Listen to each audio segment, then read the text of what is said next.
students and is a young Eagles flight leader. He's also the 2014 Long Beach District Instructor of the Year and FAA Safety Team Member of the Year. There are 97,000 flight instructors in the U.S. Less than 800 have ever been named Master Instructor. California only has 14. And now, please welcome from Big Bear, California, Gary Reeves. Hi, how y'all doing? Thanks so much for joining me. I'm actually in Long Beach, but I'm going to be in Big Bear about 40 minutes, or as fast as my little Cessna 206 can get me to Big Bear from Long Beach as soon as I finish. This is probably going to be the last time you guys see me, but I wanted to personally thank you for supporting General Aviation and supporting our nonprofit. I do want to take just a minute and talk about the FAA safety team. It's mostly all volunteers. You don't have to be a flight instructor. You can be a student pilot, and boy, we would love to have you. The FAA was mandated to reduce general aviation accidents through education, but then had their outgoing budget cut to zero a couple years ago. So it's an all-volunteer team. We develop programs, and we would certainly love your help. You can also volunteer with my nonprofit, Pilot Safety Institute, and we'll talk about that another time. I will stop twice during the middle of the presentation and again at the end just to answer questions. This is an interactive program. There are no dumb questions. I may not get to every question just because of time. If I miss your question, please email me afterwards, Gary R. Golf Alpha Romeo Yankee Romeo at pilotsafety.org. And the way you ask a question is on your control panel. There is a questions bar, and that's where you're going to use it. Raising your hand doesn't do any good at all. So if you have a question, we're going to do that. And Chad, you have a great question. Chad Russell, why is this the last time we are going to see you? Because in my responsibility to beautify America, I think my slides are prettier than I am. So that's why I say that. Okay, I do ask you to all take an audience oath. So if you will please stand up, raise your right hand, and repeat after me. I state your name. When Gary says something different than I have been taught before, will not throw anything at him. This is actually much funnier in my live seminars, but I appreciate it if you laugh at home. And I'm actually much safer by webinar because it's a little hard for you to throw things at me. I am going to challenge some of the basic tenets of IFR that I believe are wrong that are still taught today. The number one tip to make IFR much easier and safer is start your weather brief early. And by early, I mean 10 days prior. I have a flight into the mountains tonight. I've been looking at the weather for the last 2 weeks, but I always start at a minimum of 10 days prior. And I have the greatest free website for you forever, weather.com. It's the Weather Channel. So you go on the Weather Channel, weather.com, and you can pull up a 10-day prior forecast that's actually pretty good. Now, there's some challenges to this. If you look at the column on your left, Long Beach, Monday, August 5th, it's partly cloudy. That means there's going to be clouds sometime during the 24-hour period. It didn't really tell you where the clouds will appear, when, or at what level.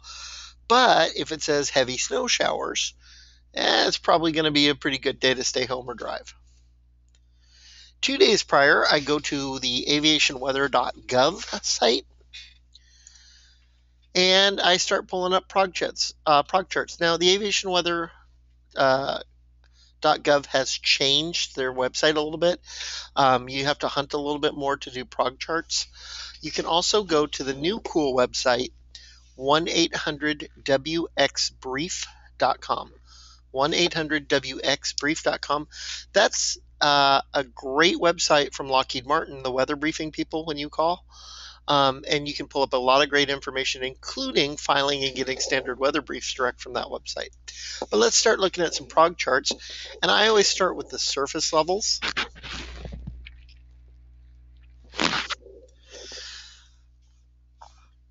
Then I'm going to click on the low level, and I'm going to find the extended forecast or surface prog and click on the 48-hour. And look, there's a surface prog chart that goes all the way out 48 hours. There's a weak low pressure system over the California-Nevada border at the south right there. Looks like a low pressure trough off, a couple weak high pressure systems. Going over north of Oklahoma, you'll see a low with both a stationary and a warm front circling. So it's a great way to look out a couple days ahead of time and see what's coming. Quick review: cold fronts bring light patchy rain. During the cold front, prolonged rain or thunderstorms, and then afterwards shower is then clear. A warm front, because warm gets under and pushes the cold air up, has light to moderate rain, can actually bring snow and sleet. Not too much rain during the passage, but afterwards clear or light rain. That's just a quick review for you. Thunderstorms are pretty clearly marked,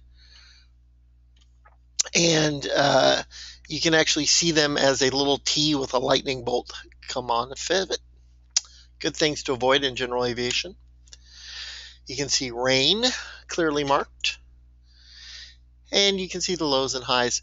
And Andrew asked a question: how do I know they're weak highs and lows? Because the bars surrounding them, the little yellow lines, are far apart. Those are called isobars. And the farther apart they are, the weaker the system and the lower the winds.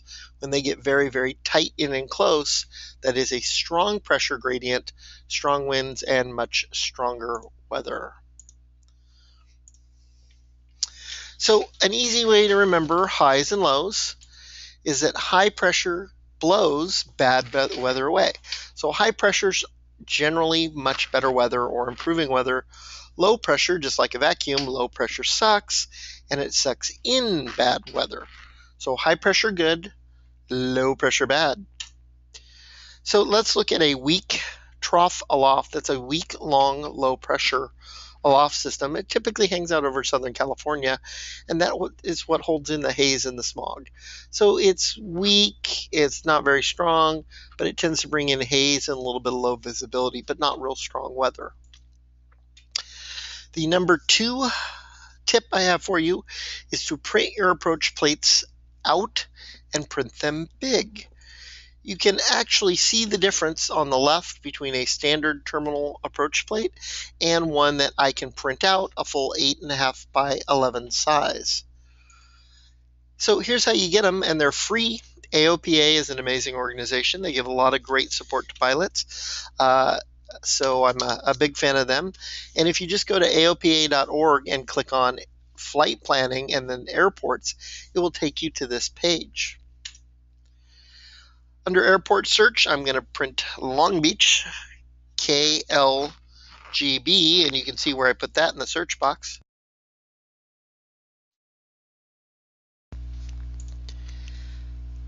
That will bring to the airport page, and then if I click on procedures, click on the PDF icon for ILS or localizer tree 0, pull that up, hit print, but then, really important when your print dialog box pops up, I don't want to print it 100% size. I don't want to print it the same size as the Terps. That's a little too small for my 45-year-old eyes, even with glasses. So I'm going to change the page scaling and select Fit to Printable Area. And now, when I print it, it'll be much, much bigger. It'll print out the full size. So I'm actually going to stop the recording on the webinar here, and I want to show you all the difference. So I'm going to go to aopa.org, and I have it pre-saved as a bookmark. I'll type in, let's do, how about Lima Tree 5, where I live a couple days a week, Big Bear Airport. Going to click Go. I'm going to click on Procedures. Click RNAV. I'm going to download that. And now when I hit Print, I've already got it selected to fit. See where I've got it selected to fit? Actual size is small. I actually want it to fit. I'm going to hit Print. And I'm going to show you the difference between those two sizes.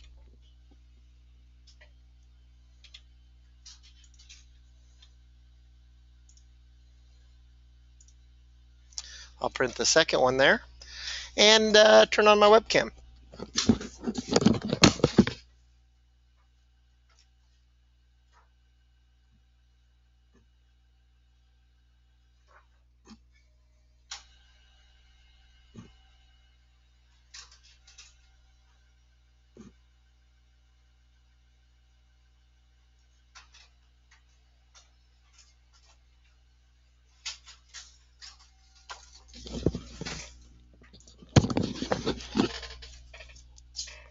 Hi, back with you.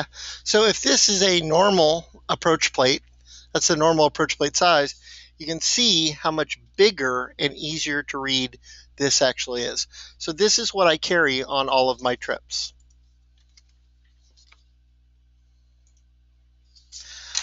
Number 3, now that you've printed out those nice big beautiful charts, we want to take notes. We want to mark them up with a highlighter and red pen. So briefing an approach in the air is about 3 days too late. If you're trying to read an approach plate in the air, you're so far behind the airplane, you've actually just become dangerous. So I actually want to mark these up. So what I'm going to do is I'm going to take a highlighter and I'm going to highlight my final nav aid, my approach course, and the touchdown zone elevation. I'm only marking up the stuff that's important to me. I'm going to highlight the ILS or localizer, tree 0. Is that important to highlight the name of the approach? I mean, come on, you know where you're going, right? Well, here's 2 VOR approaches, both for Sacramento, California. What's the difference? Well, one is to runway 4 right at Sacramento Mather, and run is to VOR runway 2 at Sacramento Executive. I have a friend that works for NorCal Approach, and people line up on the wrong approach all the time. And you can see it's a pretty big difference to what airport you're going to. So highlighting the name of the airport really is important. I'm going to highlight the ATIS. I'm going to highlight my final controller. You notice they have the ATIS before the controller. That's because you're required to have the ATIS information before you get to your final controller. Going to highlight the correct tower frequency. Make sure you select the tower frequency for the one you're landing on. That's really important.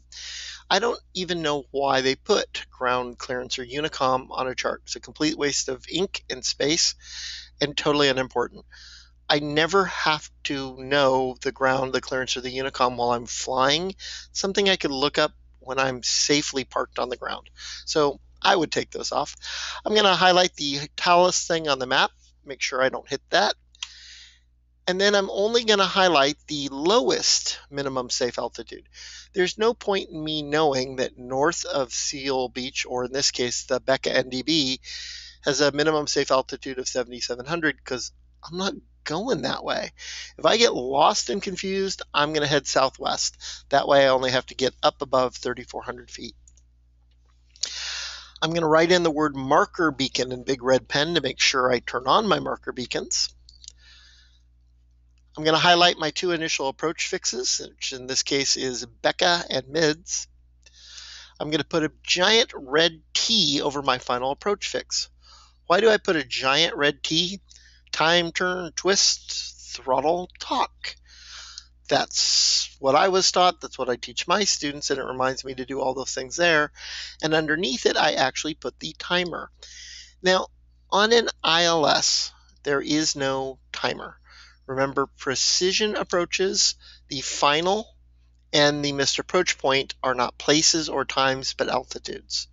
On a non-precision, like a localizer, VOR, or RNAV that's not WAS, final approach fixes and missed approach points are always places or times. Is it important to start the timer for 3 minutes and 4 seconds if I'm shooting the ILS? Yeah. In case the glide slope fails, I can continue as a localizer. So it's always important to have that time, so no matter what, I know when I should be getting out of there. I write in my altitudes. Outside of Seal Beach to the right, I know I have to be at 1,600. And passing Becca, if I'm shooting the ILS, I'm going to go down to 250. Or if it's a non-precision localizer, I'm going to go down to 520. The important part is by writing all of this stuff on the top, I only have to look at the map view. I don't have to look anywhere else on the chart once I start the approach.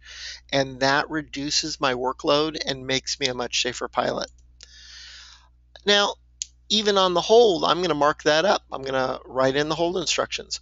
Climb 800 feet, left turn 200. In the turn, I'm going to climb to 2,600. And then you'll notice on the hold of patter, I don't want to have to think about how to enter my hold. I'm going to do it all beforehand. I know that I'm going to enter that on a teardrop entry with a right turn to a heading of 175. If you do this work, it's much like taking notes off a textbook. If you do all this work before you get in the plane, it's already partially in the brain, and a quick review makes you a much safer pilot. And by the way, all of these notes are actually done in ForeFlight. Although I do, even though I use ForeFlight, and I'm a huge fan of it, I think you should use ForeFlight as much as possible. I not only make all of these notes in ForeFlight on my approach plates, I still print them out and hand highlight them for every single trip in case I lose my ForeFlight capabilities.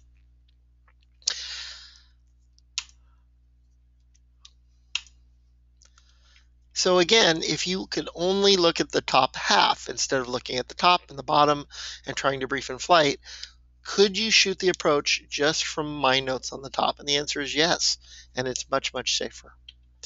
Okay, I'm going to take a minute and catch up on a couple questions. Kurt, hey Kurt, will a copy of your charts be available after the webinar? No, my slides are never released publicly because I don't have an instructor program, and without the instructor comments are kind of useless. However, afterwards, all of you will receive a link to do a quick survey. After you do the survey, you'll be taken to our website where you can download some notes from tonight. And I hope you do, and I hope you share those with other people. Chad Russell, no, buddy, I'm not sharing my Chase bank account password, but thanks for asking. Haha. Brian Cameron, why not just use ForeFlight and iPad? Can make the notes blow up, etc. Brian, I think you're right, but I think it's safer to always use both. Number 4 tip to getting much, much better at IFR is to pre-write your clearance or always use a script. If any of you have ever had the great joy of asking for an IFR clearance at a busy airport, the controllers sometimes rattle it off at the speed of light.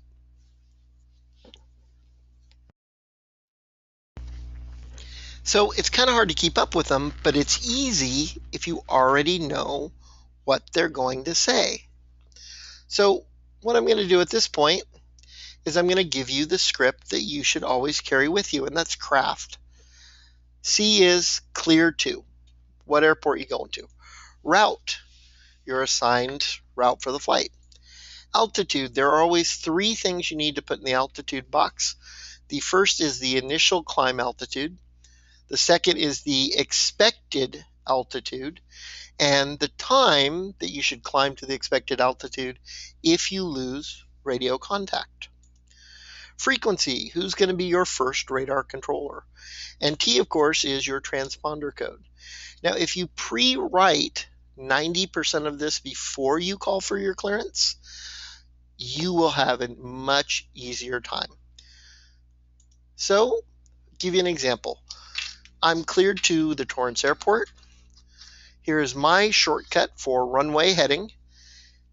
800 feet, turn left to a heading of 200, vectors, Seal Beach, IFR direct.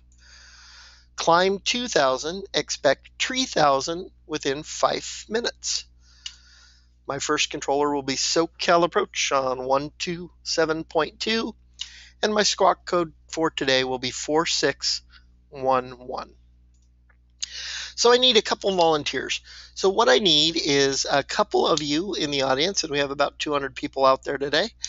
I need 2 people with a working microphone that I can unmute you and use you as kind of guinea pigs and volunteers. So I need 2 people that are brave, that have a working microphone or listening in by phone, so I can unmute you and give you a couple exercises. So 2 people under questions, volunteer under questions. 2 people, please. Come on, there's got to be a couple more out of you that are brave enough to do this.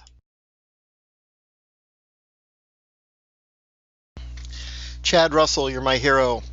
Okay, let me find you, Chad, and unmute you. I need at least one more, guys. Don't leave Chad out there alone.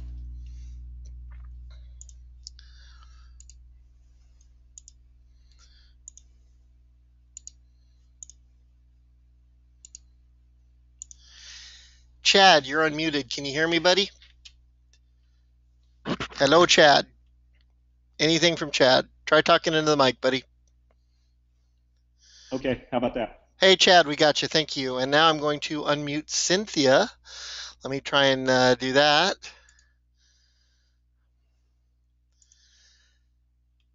Cynthia, you're unmuted. Can you hear me?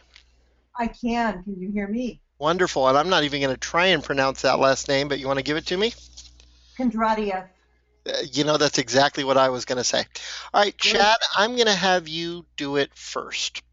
So, Chad, what I want you to do is just let me know when you're ready to copy a clearance. And all I need, Chad, from you is your tail number, and then I'm going to give you a clearance, and you need to write it down and read it back for us. So, Chad, give me a tail number, buddy. Okay, Las Vegas Tower 349 Alpha Fox, ready to park, requesting IFR clearance. All right, 349 Alpha Foxtrot, you are cleared to the Hawthorne Airport. Fly departure heading 250 vectors Oceanside, Victor 23, Seal Beach 340 radial Wells to the Hawthorne 25 localizer. Climb and maintain 3, expect 6,005 minutes, SoCal 127.3, and squawk 4611. So, Chad, if you can please read back that clearance for me. Hello, Chad. Yeah, I've got climb to 3, expect 6 in 5 minutes. The frequency is 127.3, and my squawk code's 4611. However, CNR was not fast enough. Gotcha. Cynthia, I'm going to give you a shot at this, okay, Cynthia? Okay. So, Cynthia, if you had known what route you had filed or looked up, in this case, a tower and route clearance, Cynthia, here's your tower and route clearance, and it's part of an AFD.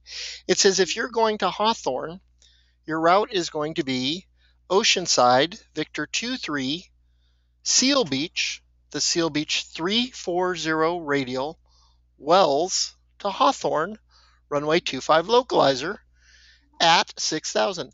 So, Cynthia, I'm going to take a minute, and I want you to copy this exact thing, clear to Hawthorne. 250 is the runway heading. Vectors to Oceanside, Victor 23, Seal Beach 340 radial, Wells, the Hawthorne 25 localizer. You don't know what your initial altitude is going to be, but you know your final is going to be 6. You don't know what time they're going to give that to you, but you do know that the nearest SoCal frequency is going to be 127.3. So, Cynthia, let me know when you have all of this copied.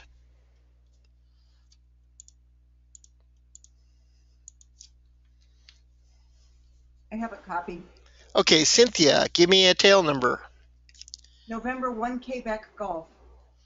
1 Quebec Golf. 1 Quebec Gulf, you are cleared to Hawthorne, runway heading 250, vectors Oceanside, Victor 23, Seal Beach 340, radial Wells, Hawthorne 25, localizer. Climb and maintain 3,000, expect 6,000 in 5 minutes. SoCal this morning, 127.3, squawk 4611. Cynthia, would you like to read that back? Cleared to Hawthorne, fly runway heading, vectors Oceanside, Victor 23, Seal Beach, 340 radial to Wells, the Hawthorne 25 localizer, climb to 3, expect 6,000 5 minutes after departure, frequency 127.3, and squawk 4611. Well, Chad, Cynthia just did so much better than you because she already knew it. It's not a matter of talent. It's a matter of, do you know it ahead of time? So if you know what they're going to say ahead of time, it's easy to write it in or make little changes. Cynthia, Chad, would you both email me after the class, Gary Romeo, Golf Alpha Romeo Yankee Romeo at pilotsafety.org. I'm going to send you a present. Everyone, please join me in thanking both of them. Thanks, guys. All righty. So you can see, everybody, that pre-writing this stuff really makes a huge difference. Now, if they're still going too fast, I have a favorite trick that I'd like to share with all of you. And the easy way to get a controller to slow down is simply say this: can you please say again slower? If they still don't slow down enough, and they've totally changed your route and you really got to get them to slow down, I have a favorite thing to say. Whenever a controller talks too fast, I simply key the mic and say, can you say again slower, please, student pilot? If you say student pilot, I promise you they will slow down and enunciate. This has worked every single time I've done it, including the time I was at El Paso and the guy read me a clearance so fast I couldn't even understand what English, if he was English speaking. So I said, would you please say again slower, student pilot? There was a couple minutes of dead air on their other end, probably because I was flying a Premier jet at the time. So then another voice keyed in, Premier jet confirmed student pilot. And I said, yes, and it's my first solo. I don't know what they were thinking, but they definitely read it slower. So if you say student pilot, I promise you they'll slow down. Number 5 tip: don't start the approach until you're ready. This is a classic mistake, especially on the instrument check ride. They're under so much pressure to please the examiner that they go from one approach to another and they don't even stop and get set up. Never start the approach until you're 100% stabilized and briefed. So remember, if you're in a radar environment, that guarantees you more time. So if you're not 100% set up, all you got to do is ask this: can I please get vectors for time? Don't set up and go into an approach while you're briefing a plate. If every nav aid's not done, you gotta just give them time. And if you ask for vectors for time, this is not hard like a holding pattern. Holding pattern, you gotta turn every 60 seconds. When they do vectors for time, they put you on these beautiful long straight headings that really allow you to get set up.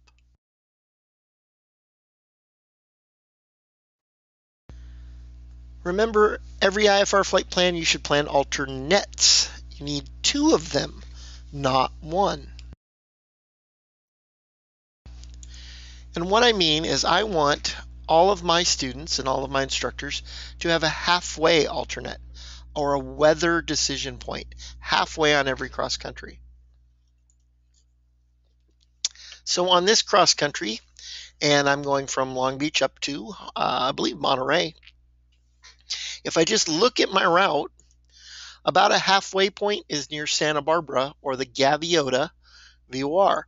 And I'm going to mark that up. Oh, I'm sorry, here's the San Marcos VOR is probably what I'm going to use. I'm going to get a weather check from EFOS 122.0 Flight Watch, or double check ADS-B weather. But I still, even with ADS-B or XM weather, I still like to get a human on the line, 122.0, and get a weather check for my destination. Then in my flight plan, I have to make a decision point by Gaviota. So if the weather is getting worse, don't continue on. If the weather's getting worse or deteriorating halfway, that's the time to stop and call it a day. Most IFR accidents occur because people continue into conditions that are getting worse.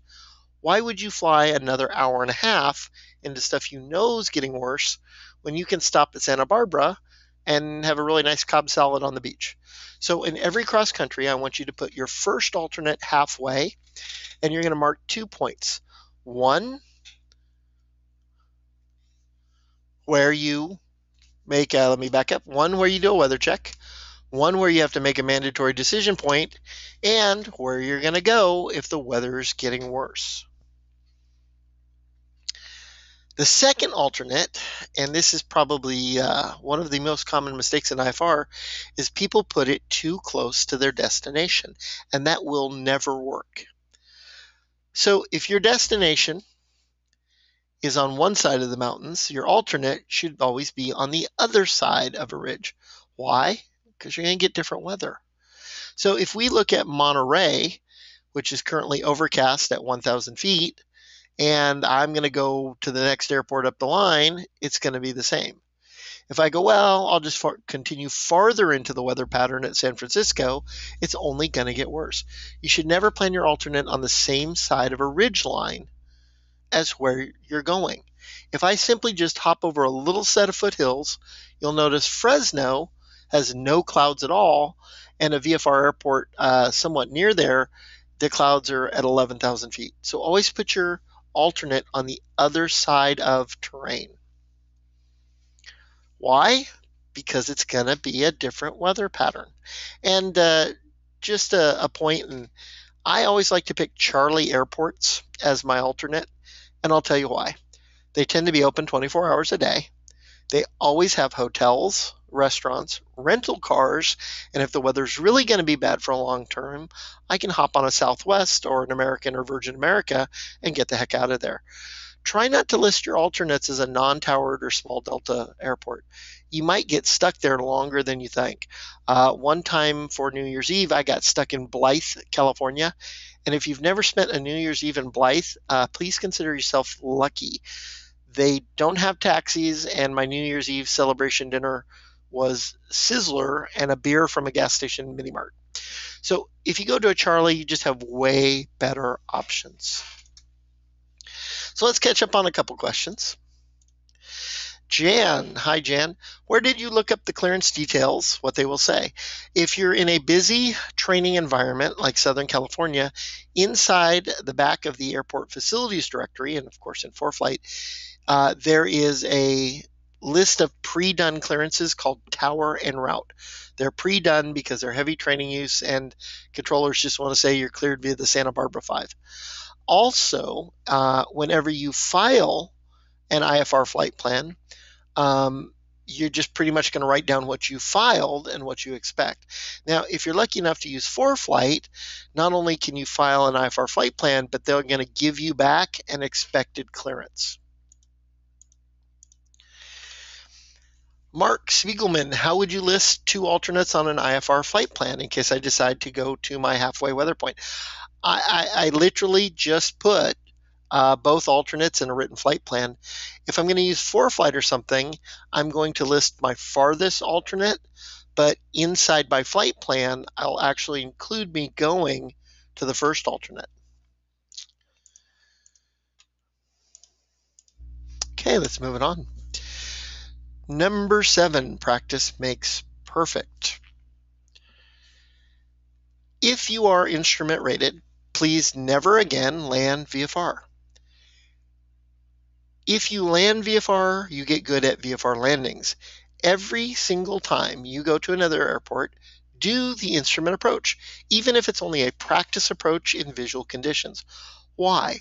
It doesn't count for currency, and we understand that, but you're good at it. Even with the training I do, I will do 20 to 30 instrument approaches per month. I got to tell you, it's not being a master instructor that makes me good at IFR. It's because I do 20 to 30 instrument approaches every single month.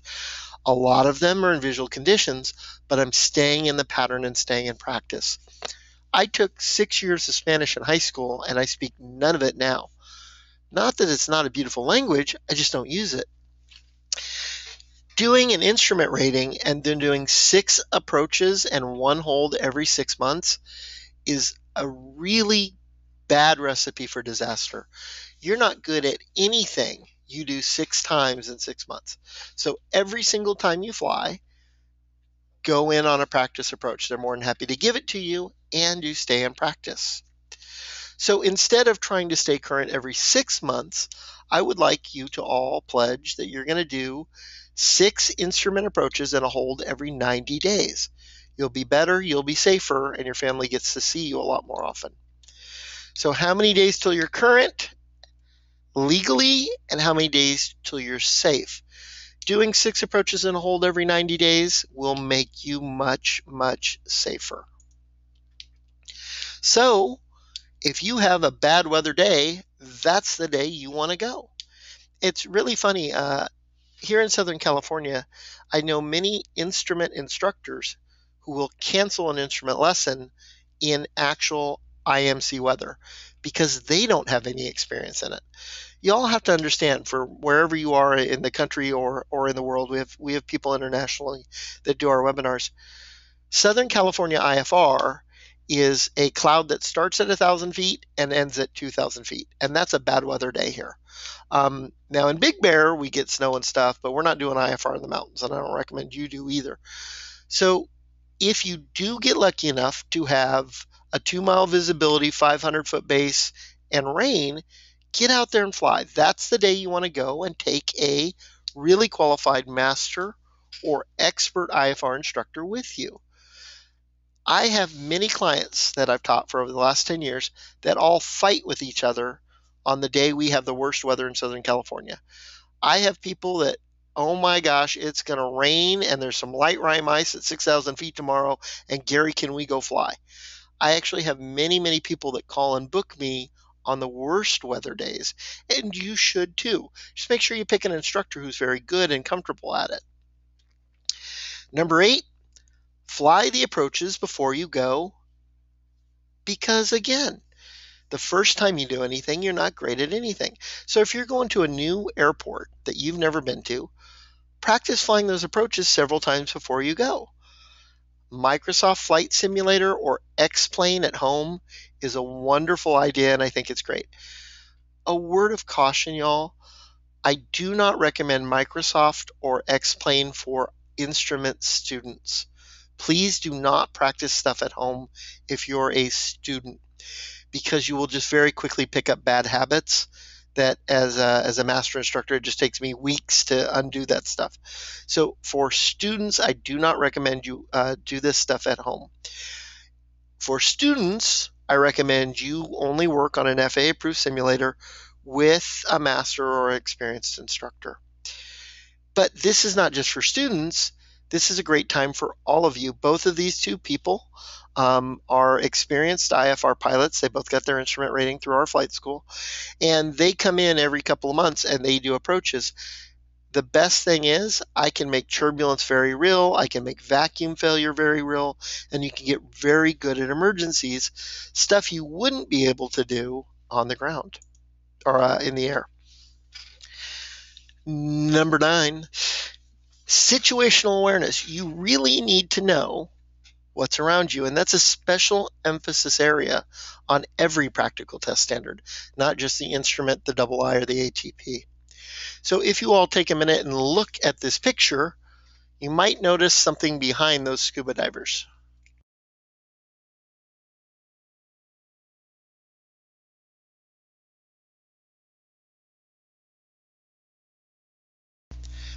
Yes, the big giant shark. They'd probably want to know that it's behind them.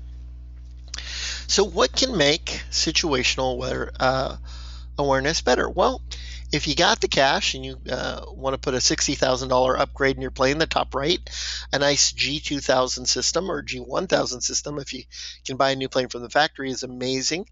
I'm a huge fan of any moving map with a plane, and the one on the left happens to be a King product, a Bendix King product, but the Garmin 530, the GTN 750, anything that shows your plane moving up a map can make a huge difference to safety in IFR.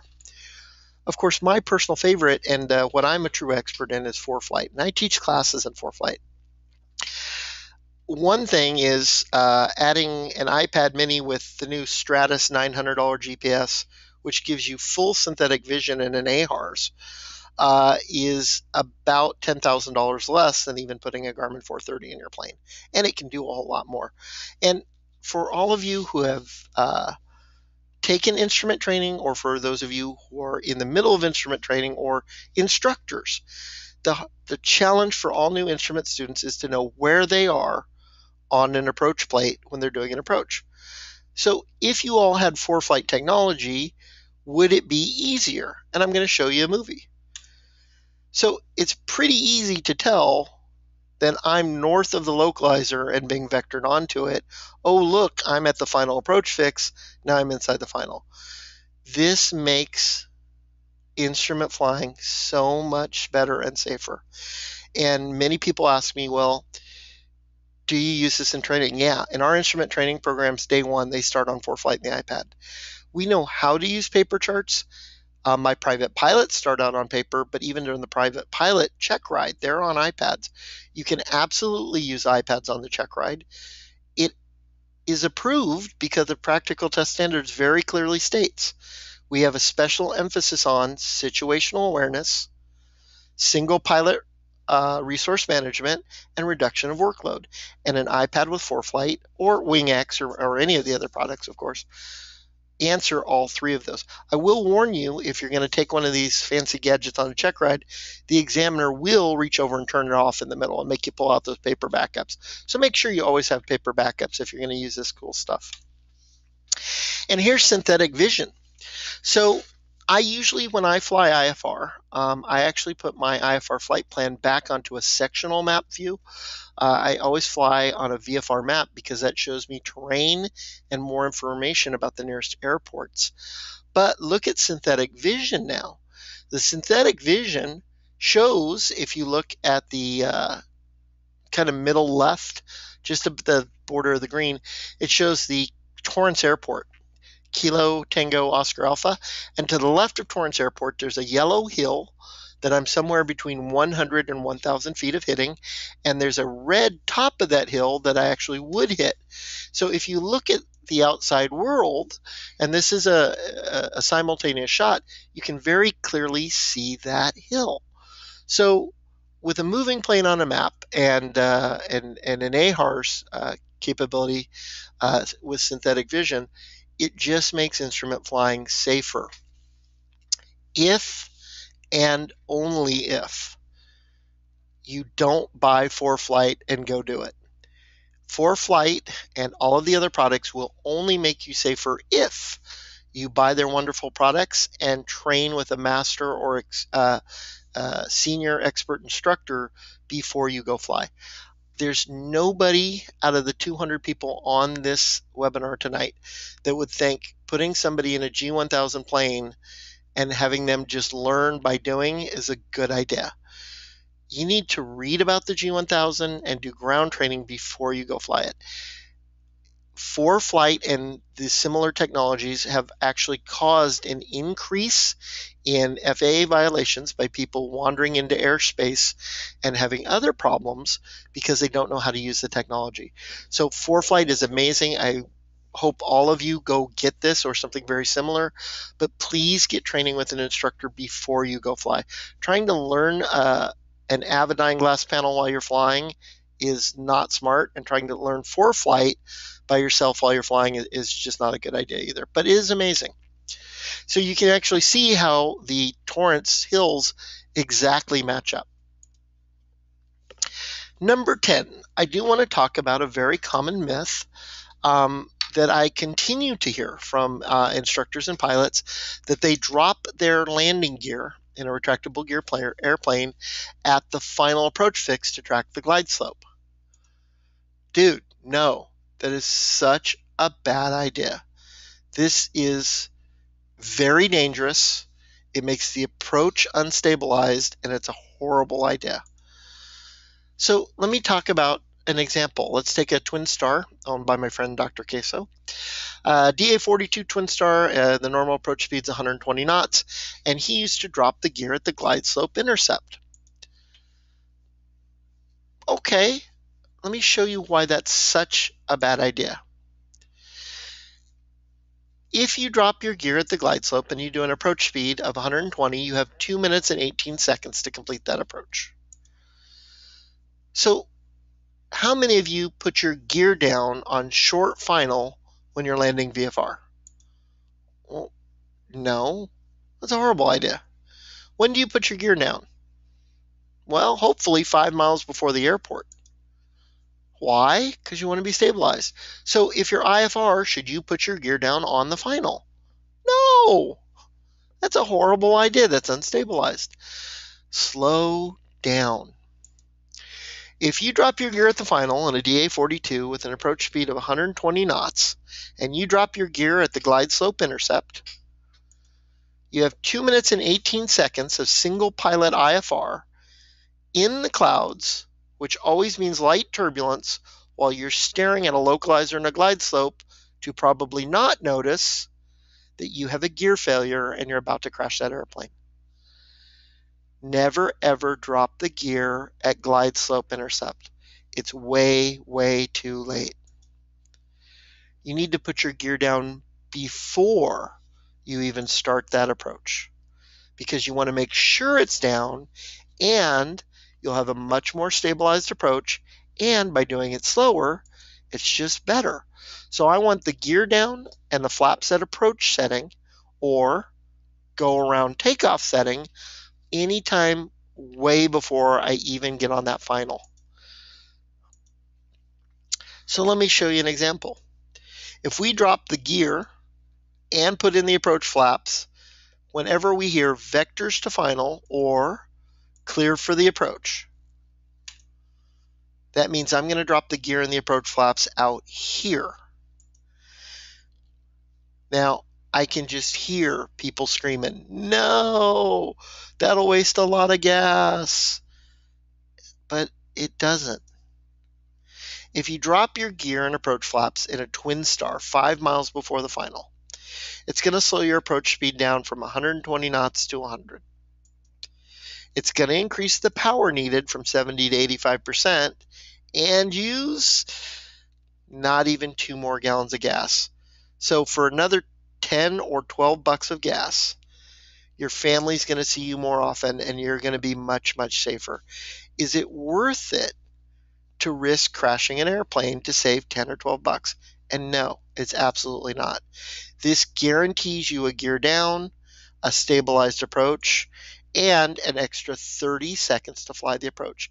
There is never a benefit to doing anything when you are IFR. So let's go down the checklist of my top 10 tips to hopefully make IFR easier and safer for you. Number 1, get the weather brief early. Start 10 days out. Number 2, print your plates big, and you can download this checklist after you do the survey tonight. Number 3, highlight and mark up your charts, either on ForeFlight or on paper, or I recommend both. Pre-write your script. Get it all out there before you call for it. Ask for vectors for time if you're not ready to start that approach. Any radar controller would be much happier to put you out there 5 minutes or 10 minutes than have you go missed or have an accident. Always plan 2 alternates. The first one exactly halfway in the middle and make a weather decision point. The second one on the other side of terrain so you get a different weather pattern. And again, Class Charlie airports are the way to go. Practice your IFR often. If you are financially crunched, and there's not too many pilots I know that aren't, get Microsoft Flight Simulator or X-Plane and practice a couple times a week at home. It's not legal currency, but it will make you safer. And when you do get out there to the airplane, always do a practice approach. Pre-fly the approach. Again, at home on a simulator is helpful. With an expert instructor on an FAA-approved sim, of course, is always better. Get some technology. We do a lot of for-flight training here, and we'd be happy to help you do that. And slow down and drop your gear down way before you start the approach. So many people ask me, how do I get better at for-flight? Step one is download the owner's manual and read it and get off their website. Step two is our nonprofit here, pilotsafety.org, does a bunch of free and low-cost $10 webinars. And we even have a DVD for sale on IFR for for-flight. But if any of you are going to be in Long Beach on January 31st, or can be, we're doing a very small class. It's limited to 25 people. And the first 4 hours is exactly how to use for-flight. This is not us lecturing. This is, we're going to do it with you step by step and help you set up your account, do weight and balances, create custom checklist, create custom waypoints. We're going to walk you through all of this stuff, and you're going to do it step by step. And then in the afternoon from 1 to 5, we're going to take that into IFR step by step. Again, it's not a lecture. It's you're going to do this on your iPad at the same time and get a lot of expert local attention. If you're not going to be in Long Beach, hey, we're going to be all over the country doing this. So please join us wherever you can. If you'd like any information on this, just go to our nonprofit site and click on for-flight training. I do want to point out something else on our nonprofit website. There is a button that is never used that, boy, I would like you all to share with everybody you know. There's a big Ask the Expert button. Everybody see that on the right? You can ask an aviation attorney, a senior medical examiner, a master instructor for-flight Garmin IFR guy, that's me, a master instructor weather expert and King Air trainer, John Mahaney, a master instructor Wing X, an airline captain, Mike Jesh, and a bunch of other people, including air traffic controllers, questions anytime you want for free. And we do try and respond as fast as we can. There are a couple caveats to that, y'all. If you ask us when the FAA is going to get rid of the third class medical, we're not the FAA and we don't set policy. If you submit a 12-page angry manifesto about why we should get rid of the third class medical, we will read it, but there's really no response we can do. Try and keep your questions simple, and we really will try and answer them for free if you send them to us. At this point, I'm going to start scrolling through questions. The webinar at this point is concluded, but if you'd like to hang around and listen to me answer a couple questions, I'll answer as many questions as I can before my voice goes out. Okay, let's start looking at them. Luke, hi Luke. Is X-Plane Simulator a good way to train for IFR approaches? No. It's a great way to practice approaches once you are trained, and I'm a huge fan of X-Plane. What bad habits do you pick up by using X-Plane? Well, Luke, you start doing stuff on your own that the instructor doesn't want you to do. So you can really start overcorrecting. It's just a bad idea. Jeff Bell, do you find the iPad mini large enough? I do. It's the exact same a size as an approach plate, and I have it panel mounted in my 206, and the great thing about for-flight is you can zoom in. And Jeff, I think I just answered that question. Do you recommend an iPad mini or regular size? I prefer the mini. I think the iPad, and it's really funny to hear me say this, I think the iPad is big and clunky in the cockpit, but a lot of people use it and they love it. Andrew Dowling, is the AOPA Fly Q just as good as for-flight? No, it doesn't have anywhere near the features and the strength, but it is very good in its own way. Colin has a comment. Max, I don't know if Max, if you're on tonight, but my friend Colin Summer really likes your book. So Max Trescott's G1000 book is really nice. He's a very fun guy. I don't know if he's listening tonight, but Max, my friend, somebody just plugged your book, and I'm glad they did. Jeffrey asks, if flying with the G1000 and using an iPad with stress as a backup, do you still recommend paper charts as a third source? Yeah, I do. They don't have to be current, but I really recommend paper charts no matter what. Brian, what about the presence of ice on an approach? General aviation planes do very, very poorly in ice, and the only time you should be in ice in anything light GA is you have an emergency and you're descending out of it. So even light GA planes that are quote unquote certified for ice, they're not.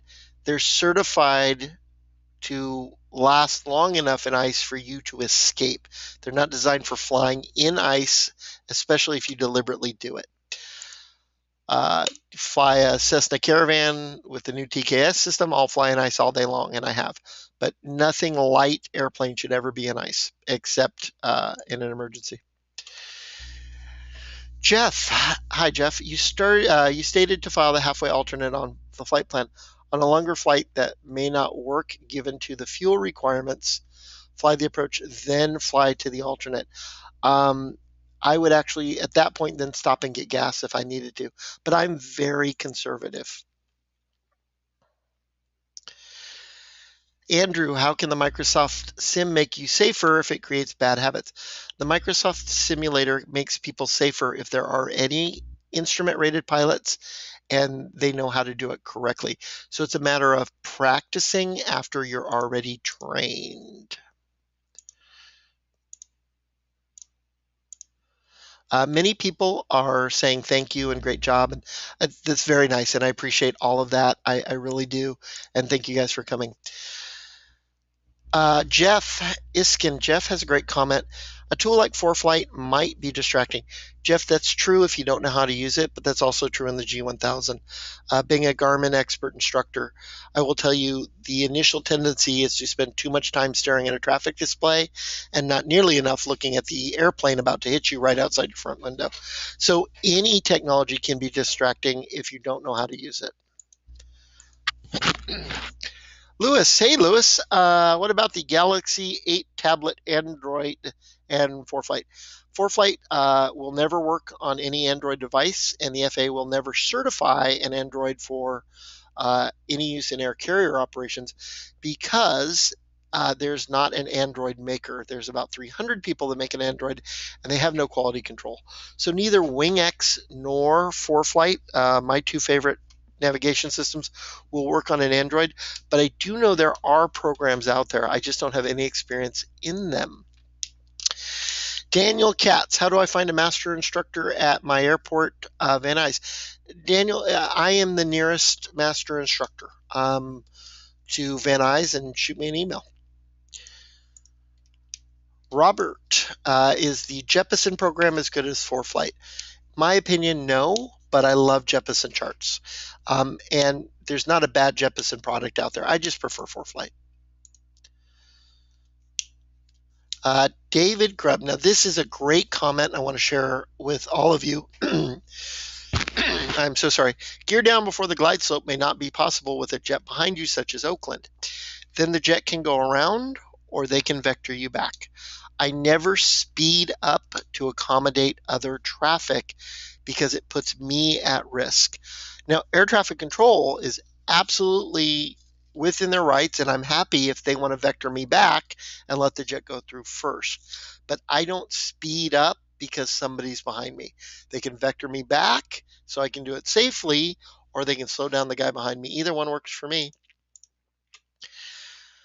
Tristan, as a student, would synthetic vision be valuable? Yes, as long as you understand pilotage and looking outside first. Jeff, when an approach states not applicable for use as an alternate, is that not applicable for the airport or just that approach? It's just that approach. But we have a local airport named Fullerton that you can do no approach to at night because there's some unlit trees in the danger zone. What do you do about, hi Ronald, what do you do about lack of screen brightness on the iPad in direct sunlight? I try and keep my iPad as best as I can out of direct sunlight, and mine's a panel mount. But the danger to direct sunlight is not only can it wash out the screen, but iPads do overheat, especially in canopy aircraft. So you might make yourself a little homemade screen or do your best to get out of it.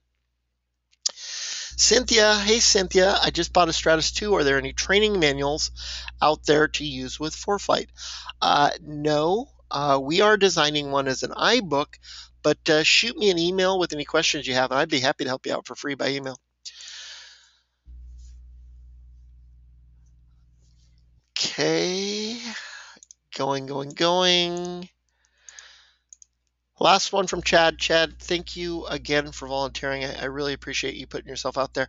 This is going to be the last question I'm going to answer, y'all, because my voice is simply going. But shoot me an email afterwards. Chad Russell, is Microsoft Flight Simulator available for Mac? Not that I know of, but my Mac computer runs Parallels, which will run Windows and the Flight Simulator. Franklin Brena, when will I be in Minneapolis? As soon as you organize to get me there. But I will be speaking at Oshkosh, which is not too far away. Thomas Buckley, and this will be my last question. I know I promised a couple other people. What are your thoughts on having an autopilot when flying single pilot IFR? I love them. I think they make single pilot IFR much safer. Single pilot IFR is actually illegal in most of Europe because they consider it too dangerous. I think with technology and an autopilot, single pilot IFR can be done safely. And the more technology you have, if you know how to use it, the safer you are. Y'all, I got to stop. My voice is just about done, but thank you so much for coming. I hope you enjoyed it and learned at least one or two things. And I will see you again, hopefully in person, soon. My next public appearance on the national scale will be, I'm at the Northwest Aviation Conference, February 21st and 22nd in Washington. You can look for myself and Max Trescott and Rod Machado. We're all going to be there.